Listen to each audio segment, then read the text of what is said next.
La Cerise.ca a profité d'une belle journée au bord du fleuve Saint-Laurent pour s'entretenir avec la fondatrice de Ronde et Jolie, Pauline Beaulieu.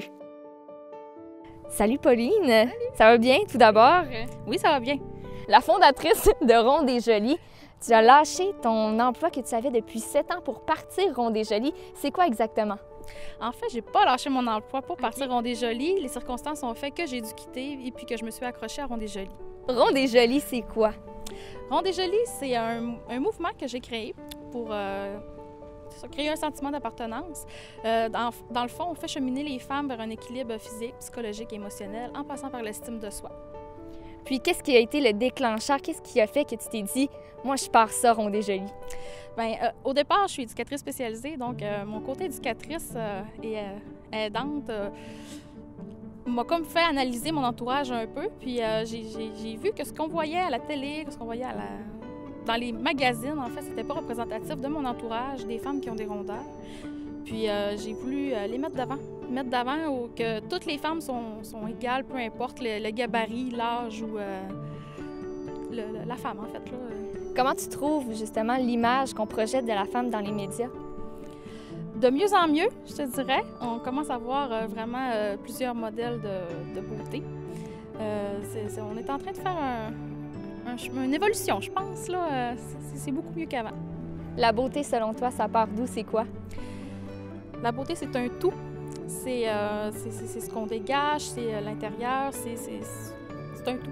C'est ce qu'on dégage. En fait, là, ça prend un équilibre physique, psychologique, émotionnel pour être belle et rayonner. Puis Ronde et Jolie, ça fait 1 an déjà que ça roule. Il y a eu le premier calendrier qui est sorti au début de cette année. Puis là, aujourd'hui, tu faisais la sélection de 12 nouveaux mannequins. Comment ça s'est passé, l'évolution de Ronde et Jolie? Ça a quand même pris une grosse ampleur. Oui, ça a pris une ampleur plus grosse et plus vite que ce que je croyais. En fait, ça a vraiment touché les gens. Je pense que les gens attendaient beaucoup un mouvement de ce genre-là. Oui, puis ce matin, on a sélectionné les 12 prochaines modèles. Justement, là, on les annonce demain sur notre page Ronde et Jolie. Puis, qu'est-ce qui t'a le plus surprise durant la première édition de Ronde et Jolie, à travers les mannequins ou à travers le projet? Comment je pouvais toucher les femmes avec Ronde et Jolie, comment les femmes se sentaient interpellées avec ce mouvement-là.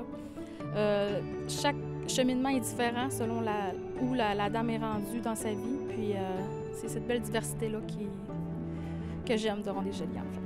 Puis à quoi on peut s'attendre de Ronde et Jolie dans l'avenir? Je veux pas prévoir rien, mais j'espère qu'on va continuer sur cette lancée-là et qu'on va continuer d'avoir des belles réponses comme ça. Puis est-ce que tu as un projet en particulier que tu caresses pour Ronde et Jolie, un projet futur que tu aimerais développer? Oui, mais on travaille fort à développer notre boutique atelier où on va pouvoir centrer tous nos projets, ça faire un petit studio, une salle de conférence pour élaborer nos projets, puis un côté boutique, on va pouvoir vendre des vêtements diversifiés puis offrir plus de diversité aux femmes ayant des rondeurs. Bien, merci beaucoup, Pauline. Puis où est-ce qu'on peut vous trouver?